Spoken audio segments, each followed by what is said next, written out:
या ठिकाणी आपण फोन केल्यानंतर राजगुरुनगर पोलीस स्टेशनचे पोलीस या ठिकाणी पाहणी करण्यासाठी आलेले आहेत व वरिष्ठांना या संशयास्पद पावडरच्या बाबत त्यांनी कल्पना दिलेली आहे। आता यानंतर आणखीन पोलीस कर्मचारी अधिकारी या ठिकाणी दाखल होणार आहेत।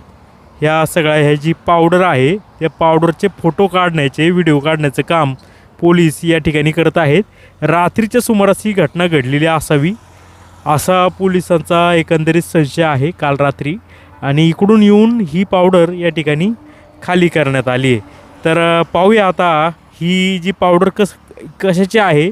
ChatGPTवरून दिसते, परंतु ह्या पावडरचा नेमका दुधामध्ये भेसळ करण्यासाठी वापर होत होता का ते शोधणं आता गरजेचं आहे, आणि ते सहज शक्य आहे जर याची पोलिसांनी CCTV फुटेजची पाहणी केली, गाडी नंबर ट्रेस केला आणि यानंतर ते काही क्षणामध्ये याची माहिती घेऊ शकतात। याच्यावरती जो काय बॅच नंबर आहे त्या बॅच नंबरच्या आधारे देखील या उत्पादन करणाऱ्या कंपनीशी कॉन्टॅक्ट करून ही जी काय पॅकेट्स आहेत ही कुणाला विक्रीसाठी चाललेली होती याची देखील माहिती पोलीस सहज घेऊ शकतात।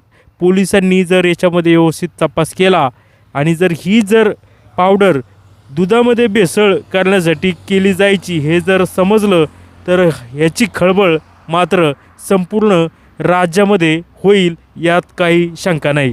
पाहत रहा शिवाई न्यूज।